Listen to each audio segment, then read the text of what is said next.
+1 Hindi exam oriented class day 1 സൂചന അധികാർ പത്ര. ഇന്ന് നമ്മൾ ഡിസ്കസ് ചെയ്യാൻ പോകുന്നത് +1 ക്വസ്റ്റ്യൻ പേപ്പറിൻ്റെ ഏറ്റവും ഒടുവിൽ 8 മാർക്കിൻ്റെ ക്വസ്റ്റ്യൻസിനിടയിൽ കാണപ്പെടുന്ന വളരെ ഇമ്പോർട്ടൻ്റ് ആയിട്ടുള്ള ഒരു സെക്ഷനാണ്. ഒരു ഫോർമാറ്റ് നിലവിൽ നൽകിയിട്ടുണ്ട്. സ്ക്രീനിൽ നിങ്ങൾക്ക് വളരെ വ്യക്തമായിട്ട് കാണാൻ സാധിക്കും. ആ ഫോർമാറ്റ് പഠിച്ചാൽ, കൃത്യമായി പഠിച്ചാൽ 8 മാർക്കും സ്കോർ ചെയ്യാൻ പറ്റുന്ന ഒരു ക്വസ്റ്റ്യനാണ്.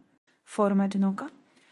സൂചന അധികാർ പത്ര തയ്യാർ കരെ എന്നുള്ളൊരു ക്വസ്റ്റ്യൻ കണ്ടാൽ ആൻസർ ഷീറ്റിൽ ആദ്യം രേഖപ്പെടുത്തേണ്ടത് സേവാമേ, അതായത് ടു അഡ്രസ്സാണ് സേവാമേ.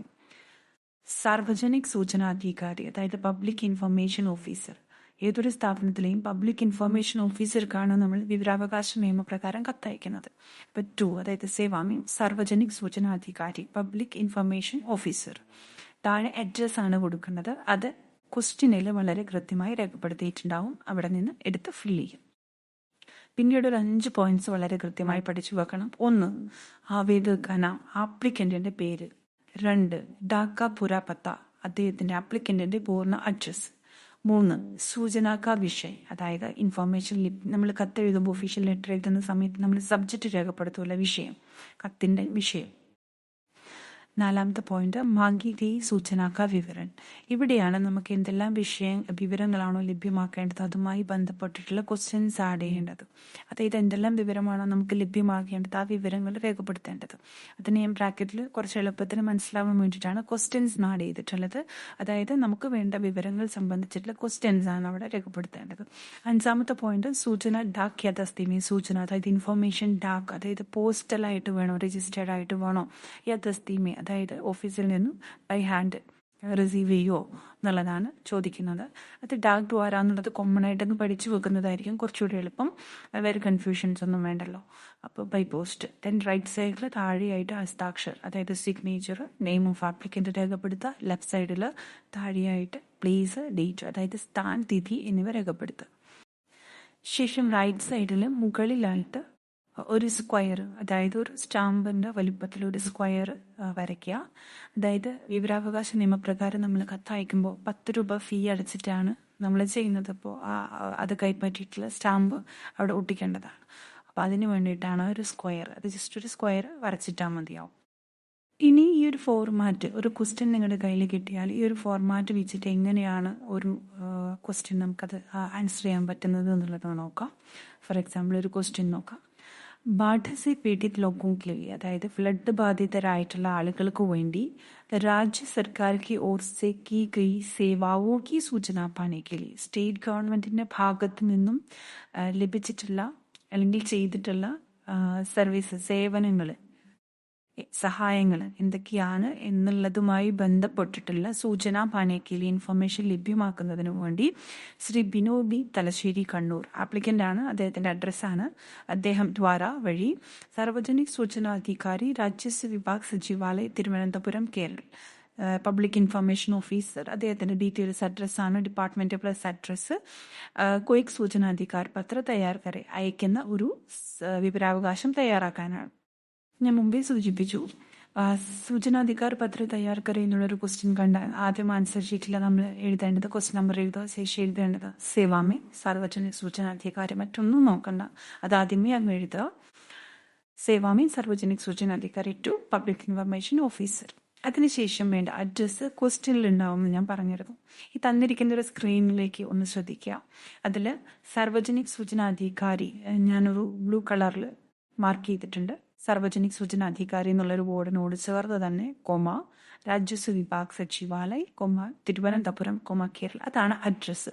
അത് കൃത്യമായിക്കൊണ്ട് ആ സേവാമേ സാർവജനിക് സൂചനാധികാരിൻ്റെ തൊട്ട് താഴെ രേഖപ്പെടുത്തിയിട്ടുണ്ട്. അതായത് ക്വസ്റ്റ്യനിൽ നിന്ന് നേരെ താഴോട്ട് എടുത്ത് എഴുതേണ്ട ആവശ്യം ഇവിടെ വരുന്നുള്ളൂ. അതാണ് നിങ്ങൾ ഈ ഫോർമാറ്റ് പഠിച്ചാൽ ക്വസ്റ്റ്യനിൽ നിന്ന് നേരെ ആ ഏരിയ എടുത്ത് ഫില്ല് ചെയ്യേണ്ട കാര്യമേ വരുന്നുള്ളൂ. വേറെ കൺഫ്യൂഷൻസ് ഒന്നും വരുന്നില്ല എന്നുള്ളതാണ്. അടുത്തതായി 1ാമത്തെ പോയിന്റ് ആവേദകന, അതെടുത്ത് എഴുതുക ആൻസർ ഷീറ്റിലോട്ട്. അതിന് ആൻസർ വരുന്നത് ശ്രീ ബിജു ബി എന്നുള്ളതാണ്. ഞാൻ ഗ്രീൻ മാർക്കിൽ ക്വസ്റ്റ്യനിലും അതുപോലെ തന്നെ ആൻസർ ഏരിയയിലും ഗ്രീൻ മാർക്കിൽ നോട്ട് ചെയ്തിട്ടുണ്ട്. അതായത് ആവേദകന ആപ്ലിക്കൻറ്റിൻ്റെ പേര് ശ്രീ ബിജു ബി. 2ാമത്തെ പോയിന്റ് ഡാക്ക പുര പത്ത, അതായത് അദ്ദേഹത്തിൻ്റെ ആപ്ലിക്കൻറ്റിൻ്റെ മുഴുവൻ അഡ്രസ്സാണ്. അത് അദ്ദേഹത്തിൻ്റെ പേര് കണ്ടാൽ ആ പേരിനോട് ചേർന്ന് തന്നെ കൊമ തലശ്ശേരി കൊമ കണ്ണൂർ. അപ്പോൾ ഡാക്ക പുര പത്ത എന്നുള്ളടുത്ത് തലശ്ശേരി, കണ്ണൂർ എന്നുള്ളത് രേഖപ്പെടുത്തുക. അത് നിങ്ങൾ ശ്രദ്ധിക്കുക. ക്വസ്റ്റ്യനിൽ നിന്നും നമ്മൾ ആ എഴുതിയിട്ടുള്ള ഫോർമാറ്റിലേക്ക് നമ്മൾ ക്വസ്റ്റ്യനിൽ നിന്ന് ഫില്ല് ചെയ്യുന്നേ ഉള്ളൂ. നമ്മൾ പുതിയതായിട്ടൊന്നും കണ്ടെത്തി എഴുതുന്നില്ല അവിടെ. അടുത്ത സെക്ഷൻ എന്ന് പറയുന്നത് സൂചനാ വിഷയം സബ്ജക്റ്റാണ്. അതായത് നമ്മൾ ആവശ്യപ്പെട്ടിട്ടുള്ള വിവരാവകാശം അത് ഏത് വിഷയവുമായി ബന്ധപ്പെട്ടിട്ടുള്ളതാണെന്നുള്ളതാണ്. കത്തിൻ്റെ സബ്ജക്റ്റാണ്, വിഷയമാണ് രേഖപ്പെടുത്തേണ്ടത്. സൂചന വിഷയം ഫില്ല് ചെയ്യാനുള്ള ഒരു എളുപ്പമാർഗം പറഞ്ഞുതരാം. അതായത് ഹിന്ദി അത്യാവശ്യം കൈകാര്യം ചെയ്യാൻ അറിയുന്ന വിദ്യാർത്ഥികളെ സംബന്ധിച്ചിടത്തോളം 3-ാമത്തെ പോയിന്റും 4-ാമത്തെ പോയിന്റ്, അതായത് മാങ്കി ഈ സൂചന വിവരം ഞാൻ പറഞ്ഞിരുന്നു ഫോർമാറ്റ് പറഞ്ഞപ്പോൾ. അവിടെ നമ്മൾ ആവശ്യമായിട്ടുള്ള ക്വസ്റ്റ്യൻസ് ആണ് ആഡ് ചെയ്യേണ്ടത്. അപ്പോൾ ഈ ഒരു 2 ഏരിയ അത്യാവശ്യം ഭാഷ കൈകാര്യം ചെയ്യാൻ അറിയാവുന്ന ആളുകൾക്ക് വളരെ വ്യക്തമായിക്കൊണ്ട് നല്ല രീതിയിൽ ഫില്ല് ചെയ്യാൻ പറ്റും. പക്ഷെ ചില കുട്ടികളുണ്ട്, ഇവർക്ക് ചിലപ്പോൾ ഒരു പക്ഷേ സ്വയം ഹിന്ദിയിൽ അത് കൃത്യമായി എഴുതാനുള്ള ഒരു അറിവില്ലായ്മ ഉണ്ടാവാം. അപ്പം അങ്ങനെയുള്ള കുട്ടികൾക്ക് അറ്റൻഡ് ചെയ്യാനുള്ള എളുപ്പമാർഗമാണ് പറഞ്ഞിരുന്നത് സൂചന വിഷയം. അതായത് കത്തിൻ്റെ അല്ലെങ്കിൽ ഇൻഫർമേഷൻ ലഭ്യമാക്കേണ്ട സബ്ജക്റ്റ് വിഷയമാണ്. അവിടെ നിങ്ങൾ ചെയ്യാനുള്ള എളുപ്പ വഴി എന്ന് പറഞ്ഞാൽ ക്വസ്റ്റ്യൻ്റെ ആദ്യ ഭാഗം മുതൽ ശ്രദ്ധിക്കുക. യെല്ലോ മാർക്കിൽ ഞാൻ നോട്ട് ചെയ്തിട്ടുണ്ട്. ക്വസ്റ്റ്യൻ്റെ ആദ്യ ഭാഗം മുതൽ സൂചന പാനെ കേലി വരെയുള്ളത് അവിടെ എടുത്തെഴുതുക. ചോദ്യം ശ്രദ്ധിക്കുക. യെല്ലോ ഭാഗം മാർക്ക് ചെയ്തിരിക്കുന്നത് बाढ़ से पीड़ित लोगों के लिए राज्य सरकार की ओर से की गई सेवाओं की सूचना पाने के लिए. അവിടെ വരെയാണ് ഞാൻ സബ്ജക്റ്റിൽ എടുത്ത് എഴുതാൻ പറഞ്ഞിട്ടുള്ളത്. അത് നിങ്ങൾ ശ്രദ്ധിക്കുക. അതിൻ്റെ അർത്ഥം മനസ്സിലായോ? അതായത് ഫ്ലഡ് ബാധിതരായിട്ടുള്ള ആളുകൾക്ക് വേണ്ടി സ്റ്റേറ്റ് ഗവൺമെന്റിന്റെ ഭാഗത്തു നിന്നും ചെയ്തിട്ടുള്ള സേവനങ്ങൾ സംബന്ധിച്ച വിവരങ്ങൾ, വിവരങ്ങൾ പാനിക്കിളി ലഭ്യമാക്കുന്നതിനു വേണ്ടി നമ്മളൊരു ഒഫീഷ്യൽ ലെറ്റർ എഴുതുന്ന സമയത്ത് നമ്മൾ ഇന്ന വിഷയവുമായി ബന്ധപ്പെട്ട് എന്നുള്ളതാണ് നമ്മൾ രേഖപ്പെടുത്താറുള്ളത്. അതുപോലെ ഇപ്പോൾ വിവരാവകാശ പ്രകാരം ഇൻഫർമേഷൻ ലഭ്യമാക്കുന്നതിന് വേണ്ടി എന്ന് പറഞ്ഞിട്ടാണ് നമ്മൾ സബ്ജക്റ്റ് ചെയ്യുക. അപ്പോൾ ആ ക്വസ്റ്റ്യൻ്റെ ആദ്യ ഭാഗം മുതൽ സൂചന പാനി കേലി വരെ എടുത്തെഴുതുക. എവിടെ? 3-ാമത്തെ പോയിന്റിൽ സൂചന വിഷയ സബ്ജക്റ്റ് എന്നുള്ളിടത്ത്. 4-ാമത്തെ പോയിന്റ് മാങ്കി ഗയി സൂചന വിവരം. ഇവിടെയും ആ യെല്ലോ മാർക്ക് ചെയ്തിട്ടുള്ള ക്വസ്റ്റ്യൻ്റെ ഏരിയ സ്റ്റാർട്ടിങ് തൊട്ട് സൂചന പാനെ കേലിയെ വരയിൽ ആ സൂചന പാനെ കിളി എന്നതിന് പകരം സൂചന ദീജിയെ എഴുതിയാൽ അവിടുത്തെ ആൻസറായി. അതായത് സൂചന പാനെ കിളി എന്ന് വെച്ചാൽ എന്താണ്? സബ്ജക്റ്റാണ് നമ്മൾ എഴുതുന്നത്. സൂചന പാനെ കിളി, അതായത് ഇൻഫർമേഷൻ ലഭ്യമാക്കുന്നതിന് വേണ്ടി അയക്കുന്ന കത്ത് എന്നുള്ളതാണ് ഉദ്ദേശിക്കുന്നത്. 4-ാമത്തെ പോയിന്റിൽ നമ്മൾ പറയുന്നത് സ്റ്റാർട്ടിങ് തൊട്ടിട്ട് ആ സൂചന പാനെ കീഴിലേക്ക് പകരം നമ്മൾ ദീജിയാണ് പറയുന്നത്. അതായത് സൂചന ദീജിയെ, ഇൻഫർമേഷൻ നൽകിയാലും. ശേഷം 5-ാമത്തെ പോയിന്റ് സൂചന ഡാക്കിയ ദസ്തിനി ഡാക് ദ്വാര. അതൊക്കെ അങ്ങനെ തന്നെ എഴുതി പോവുക. കാരണം അത് ഫോർമാറ്റിൽ നമ്മൾ പഠിച്ചു വെച്ചിട്ടുണ്ട്. വേറെ ആ സമയത്ത് നമ്മൾ കൂടുതൽ ചിന്തിക്കാനൊന്നും നിൽക്കണ്ട. 5-ാമത്തെ പോയിന്റ് നേരെ സൂചന ഡാക്കിയ ദസ്തിമി നേരെ ഡാക് ദ്വാരാന്ന് എഴുതുക. റൈറ്റ് സൈഡിൽ ഏറ്റവും താഴെ ഹസ്താക്ഷരം എഴുതുക, അല്ലെങ്കിൽ വേണമെങ്കിൽ സൈൻ ചെയ്യാം. പിന്നീട് നെയിം ഓഫ് ആപ്ലിക്കൻ്റ് ആണ്, പേര് കൊടുക്കണം. ആ നെയിം ഓഫ് ആപ്ലിക്കൻ്റ് എവിടെ ഉണ്ടാവും? നമ്മുടെ 1-ാമത്തെ പോയിന്റ് ആണ് ആവേദക നാം എന്നുള്ളത് കേട്ടോ. അത് തന്നെ നമ്മൾ നെയിം ഓഫ് ആപ്ലിക്കൻറ്റിൻ്റെ അടുത്ത് രേഖപ്പെടുത്തും. നെയിം ഓഫ് ആപ്ലിക്കൻ്റ് എന്ന് ഇംഗ്ലീഷിൽ ബ്രാക്കറ്റിൽ കൊടുക്കേണ്ട കാര്യമില്ല കേട്ടോ. ഞാൻ ആ ഫോർമാറ്റ്, നിങ്ങൾ ഈ ഫോർമാറ്റ് ശ്രദ്ധിച്ചാൽ മതി. അതിനകത്ത് ആ റെഡ് ഇങ്കിൽ മാർക്ക് ചെയ്തിട്ടുള്ളതാണ് നമ്മുടെ ഫോർമാറ്റ്. ആ റെഡ് ഇങ്കിൽ മാർക്ക് ചെയ്തിരിക്കുന്നത് മാത്രമേ നിങ്ങൾ എക്സാമിന് മുന്നായി പാഠം പഠിക്കേണ്ടതായിട്ടുള്ളൂ. ബാക്കിയെല്ലാം എക്സാം ടൈമിൽ നിങ്ങൾ ഫില്ല് ചെയ്യുന്നതാണ് ക്വസ്റ്റ്യനിൽ നിന്ന്. ഇനി ലെഫ്റ്റ് സൈഡിൽ താഴെ പ്ലേസ്, ഡേറ്റ്. പ്ലേസ് തലശ്ശേരി എന്ന് ഞാൻ രേഖപ്പെടുത്തിയിട്ടുണ്ട്. അത് 2-ാമത്തെ പോയിന്റ്. ഉണ്ടാക്കുക പൂര പത്ത്, അതായത് ആപ്ലിക്കൻ്റെ അഡ്രസ്സിൽ തലശ്ശേരിന്നോ കണ്ണൂരിന്നോ ഉണ്ടാവും. അത് നമ്മുടെ രേഖപ്പെടുത്തുക. പ്ലേസ് ഒരു ഡേറ്റും കൊടുക്കുക. ശേഷം മുകളിൽ റൈറ്റ് സൈഡിലായിട്ട് ഒരു സ്ക്വയർ രേഖപ്പെടുത്തുക. അപ്പം നിങ്ങളിതിൽ ശ്രദ്ധിക്കേണ്ട കാര്യം, നിങ്ങൾ എക്സാമിന് മുമ്പ് പഠിച്ചു വെക്കുന്ന ഏരിയാസ് ഇത്രയേ ഉള്ളൂ. സേവാമയും സാർവജനിക് സൂചന അധികാരി, പിന്നെ അഡ്രസ്സ് എഴുതണമെന്ന് ഓർത്ത് വെക്കുക. പിന്നെ 1 ആവേദക നാം, 2 ഡാക്ക പുര പത്ത, 3 സൂചന വിഷയ്, 4 മാങ്കി ഗയി സൂചന വിവരൺ, 5 സൂചന ഡാക്കിയ തസ്തീമയും റൈറ്റ് സൈഡിൽ ഡാക് ദ്വാര എന്നുള്ളതും. പിന്നെ റൈറ്റ് സൈഡിൽ താഴെയായിട്ട് ഹസ്താക്ഷരവും നെയിം ഓഫ് ആപ്ലിക്കൻറ്റും നമ്മൾ എഴുതണം. ലെഫ്റ്റ് സൈഡിലായിട്ട് സ്ഥാൻ തീയതി, പ്ലേസ്, ഡേറ്റ്. ഇത്രയാണ് നമ്മൾ പഠിച്ചു വെക്കുന്ന ഫോർമാറ്റ്. ഈ ഫോർമാറ്റ് വെച്ചിട്ട് നമ്മൾ ജസ്റ്റ് ഫില്ല് ചെയ്യുന്നേ ഉള്ളൂ. നമ്മളിവിടെ പുതിയതായിട്ടൊന്നും എടുത്തെഴുതുന്നില്ല. ഭാഷ കൈകാര്യം ചെയ്യാൻ അറിയാവുന്ന കുട്ടികൾ വളരെ വ്യക്തമായിക്കൊണ്ട് 4-ാമത്തെ ആ ഒരു ഏരിയയിൽ കൃത്യമായിട്ടുള്ള തന്നെ കൊണ്ട് കഴിയുന്ന രീതിയിലുള്ള ക്വസ്റ്റ്യൻസ് ഒക്കെ ആഡ് ചെയ്യണം കേട്ടോ. ഇനിയിപ്പോൾ അതിന് സാധിക്കുന്നില്ലെങ്കിൽ ചെയ്യാനുള്ള എളുപ്പ വഴിയാണ് ഞാനിവിടെ പറഞ്ഞു തന്നിട്ടുള്ളത്. അതായത് ആ യെല്ലോ മാർക്ക് ചെയ്യിക്കുന്ന ഭാഗം എടുത്തെഴുതുക എന്നുള്ളത്. ആൻസറിൻ്റെ ഏറ്റവും ഒടുവിലായിട്ട് ഹസ്താക്ഷരിൻ്റെ താഴെ പേരിന് ശേഷം നെയിം ഓഫ് ആപ്ലിക്കൻ്റ് എന്ന് ഞാനിങ്ങനെ ബ്രാക്കറ്റിലോ റെഡിൻ്റെ എഴുതിയിട്ടുണ്ട്.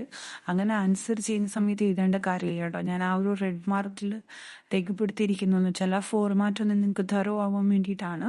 അപ്പോൾ അവിടെ നെയിം ഓഫ് ആപ്ലിക്കൻ്റിന് എഴുതേണ്ട കാര്യമില്ല, ഹസ്താക്ഷരിൻ്റെ താഴെ പേര് എഴുതിയാൽ മതി. അതുപോലെ തന്നെ വേണമെങ്കിൽ താഴെ ലെഫ്റ്റ് സൈഡിലായിട്ട് സ്ഥാനതിഥി എന്നുള്ളത് രേഖപ്പെടുത്തണം എന്ന് നിർബന്ധമില്ല. അവിടെ പ്ലേസും ഡേറ്റും എന്താണെന്ന് രേഖപ്പെടുത്തിയാൽ മതി. ഇനി എഴുതിയാലും തെറ്റില്ല. പക്ഷേ റൈറ്റ് സൈഡിലെ നെയിം ഓഫ് അപ്ലിക്കൻ്റ് എന്ന് ബ്രാക്കറ്റിൽ ഇംഗ്ലീഷ് രേഖപ്പെടുത്തേണ്ട കാര്യമില്ല കേട്ടോ. നിങ്ങൾക്കത് കൃത്യമായിട്ട് മനസ്സിലാവാൻ വേണ്ടിയിട്ട്, അതൊന്ന് മനസ്സിൽ പതിയാൻ വേണ്ടി മാത്രം ഞാൻ എഴുതിയിട്ടുള്ളതാണ്. ഇപ്പം നിങ്ങളൊന്ന് ആലോചിച്ച് നോക്കൂ, എത്ര സിമ്പിളായിട്ടാണ് 8 മാർക്കിൻ്റെ സാർവജനിക സൂചനാധികാർ പത്രം നിങ്ങൾക്ക് എഴുതാൻ പറ്റുന്നത് എന്നുള്ളത്. അത് ഭാഷ കൈകാര്യം ചെയ്യാൻ നന്നായിട്ട് അറിയാവുന്ന വ്യക്തികൾക്കും അറിയാത്തവർക്കും ഒരേപോലെ കൈകാര്യം ചെയ്യാൻ പറ്റുന്ന ഒരു ക്വസ്റ്റ്യനും ആൻസറുമാണ്. ഇത് മറ്റൊരു ക്വസ്റ്റ്യനാണ്. ഇതൊന്ന് ശ്രദ്ധിക്കുക. അതിന് മുഴുവനായിട്ട് ഞാൻ വിശകലനം ചെയ്യുന്നില്ല. അതിനകത്ത് 3-ാമത്തെയും 4-ാമത്തെയും ഏരിയ മാത്രം നോക്കുക. അതായത് സൂചന കാ വിഷയ് സബ്ജക്റ്റ്. ക്വസ്റ്റ്യനിൽ ഞാൻ യെല്ലോ കളറിൽ മാർക്ക് ചെയ്തിട്ടുണ്ട്. ക്വസ്റ്റ്യൻ ഇതാണ്, ആജ്കൽ സഡക് ദുർഘടനായും ബഡ്തി ജാ രഹി ഹൈ. അതായത് ഇന്ന് സഡക് ദുർഘടനായും റോഡ് അപകടങ്ങൾ ബഡ്തി ജാ രഹി കൂടി വരികയാണ്. ഉസ്കി റോക്താം കേലി അതിനെ തടയുന്നതിന് വേണ്ടിയിട്ട് സർക്കാർ ദ്വാര ഗവൺമെന്റിന്റെ ഭാഗത്ത് നിന്നും കീ ഗയി കാർവായും കി അതായത് ചെയ്തിട്ടുള്ള നടപടിക്രമങ്ങളുടെ സൂചന പാനേക്കിൽ ഇൻഫോർമേഷൻ ലഭ്യമാക്കുന്നതിനു വേണ്ടി. ഇതാണ് വിഷയ്. ഞാൻ പറഞ്ഞു സൂചന പാനി കേലിയെ വരെയാണ് 3-ാമത്തെ പോയിന്റിൽ സൂചന കാ വിഷയിൽ രേഖപ്പെടുത്താണ്ടാകുന്നത്. അപ്പോൾ ഇത് 2 സെന്റൻസ് ആയിട്ടാണ് വന്നിട്ടുള്ളത്. ചുരുക്കം ഇത്രയേ ഉള്ളൂ. വർദ്ധിച്ചു വരുന്ന റോഡ് അപകടങ്ങൾ തടയുന്നതുമായി ബന്ധപ്പെട്ട് ഗവൺമെന്റിന്റെ ഭാഗത്തു നിന്നും സ്വീകരിച്ചിട്ടുള്ള നടപടിക്രമങ്ങൾ സംബന്ധിച്ച വിവരങ്ങൾ ലഭ്യമാക്കുന്നതിന് വേണ്ടി. ഇതാണ് നമുക്ക് പറയേണ്ടത്. പക്ഷെ 2 സെന്റൻസ് ആയിട്ട് ഇത് കിടക്കണം. ഒന്നാമത് എന്താണ്, ഇന്ന് റോഡ് അപകടങ്ങൾ കൂടി വരുന്നുണ്ടെന്ന് പറയുന്നു. രണ്ടാമത് അതിനെ തടയുന്നതിന് വേണ്ടിയിട്ടെന്ന് പറഞ്ഞ് 2-ാമത്തെ സെന്റൻസ്. പക്ഷെ ഭാഷ കൈകാര്യം ചെയ്യാൻ അറിയാവുന്ന ഒരാളെ സംബന്ധിച്ചിടത്തോളം ഒരൊറ്റ സെന്റൻസ് ആയിട്ട് എങ്ങനെ പറയാം, ബഡ്തി സഡക് ദുർഘടനാവും കി റോക്താം കേലി വർദ്ധിച്ചു വരുന്ന റോഡ് അപകടങ്ങൾ തടയുന്നതിന് വേണ്ടി സർക്കാർ ദ്വാര കീ ഗയി കാർവായും കി സൂചന പാനി കേലി എന്നുള്ള രീതിയിൽ നമുക്ക് ഒറ്റടിക്ക് എഴുതാം.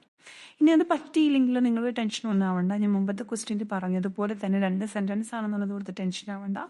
ആജുകൽ എന്ന് തുടങ്ങുന്നത് മുതൽ സൂചന പാനി കേലി എന്നുള്ള ഭാഗം വരെ, ക്വസ്റ്റ്യൻ്റെ ആദ്യം മുതൽ സൂചന പാനി കേലിയെ വരെ തന്നെ സൂചന വിഷയത്തിൽ നിങ്ങൾക്ക് രേഖപ്പെടുത്താം. ഇതിലടുത്ത സെക്ഷൻ 4-ാമത്തെ പോയിന്റ് ശ്രദ്ധിക്കുക, മാഗി ഗയി സൂചന കാ വിവരം. ഇവിടെയാണ് ഞാൻ പറഞ്ഞ ക്വസ്റ്റ്യൻസ് ആഡ് ചെയ്യേണ്ടതെന്ന്. ഒരു ചെറിയൊരു ട്രിക്ക്. അത് ശരിക്കും ജെനുവൻ ആയിട്ടുള്ള കാര്യമല്ല. അത് ഇത്തരത്തിൽ അറ്റൻഡ് ചെയ്യുന്നത് ജെനുവൻ അല്ല. എന്നിരുന്നാൽ പോലും നമുക്ക് മാർക്ക് സ്കോർ ചെയ്യാന്നുള്ളതാണ്. വലിയ തെറ്റുകൂടാണ്ട് കാര്യങ്ങൾ എഴുതുക എന്നുള്ളതാണ്. ആ രീതിയിൽ നമുക്ക് അറ്റൻഡ് ചെയ്യാൻ പറ്റുന്നൊരു സിമ്പിൾ ആയിട്ടുള്ളൊരു കാര്യം പറയാം. 1-ാമത്തെ സെന്റൻസ്, ആജ്കൽ സഡക് ദുർഘടനായും ബഡ്തി ജാ രഹി ഹൈ. ഇന്നത്തെ കാലത്ത് റോഡ് അപകടങ്ങൾ കൂടി വരുന്നു. നമുക്കറിയാം 4-ാമത്തെ പോയിന്റിന്റെ അകത്ത് നമുക്ക് എഴുതേണ്ടത് ക്വസ്റ്റ്യൻസ് ആണ്. അപ്പോൾ ഇവിടെ ഒരു സ്റ്റേറ്റ്മെന്റ് ആണ്, ആജ്കൽ സഡക് ദുർഘടനായും ബഡ്തി ജാ രഹി ഹൈ. ഇന്നത്തെ കാലത്ത് റോഡ് അപകടങ്ങൾ കൂടി വരികയാണ്. നമുക്ക് അതിന് വേണമെങ്കിൽ ഒരു ക്വസ്റ്റ്യൻ ആക്കാം. ആ ഫുൾ സ്റ്റോപ്പിന്റെ സ്ഥലത്ത് ഒരു ക്വസ്റ്റ്യൻ ഇട്ടാൽ വർദ്ധിച്ചു വരുന്നുണ്ടോ, ആജ്കൽ സഡക് ദുർഘടനായും ബഡ്തി ജാ രഹി ഹൈ, വർദ്ധിച്ചു വരുന്നുണ്ടോ എന്നുള്ളതൊരു ചോദ്യമാണ്. വേണമെങ്കിൽ അത് 1 എന്നുള്ള നമ്പർ ഇട്ട് നമുക്ക് ഒരു ക്വസ്റ്റ്യൻ ആയിട്ട് ആഡ് ചെയ്യാം. ശേഷം 2-ാമത്തെ സെന്റൻസ്, ഉസ്കി റോക്താം കെ ലിയെ അത് തടയുന്നതിനു വേണ്ടി സർക്കാർ ദ്വാര കീ ഗയി കാർവായും കി സൂചന ദീജിയെ.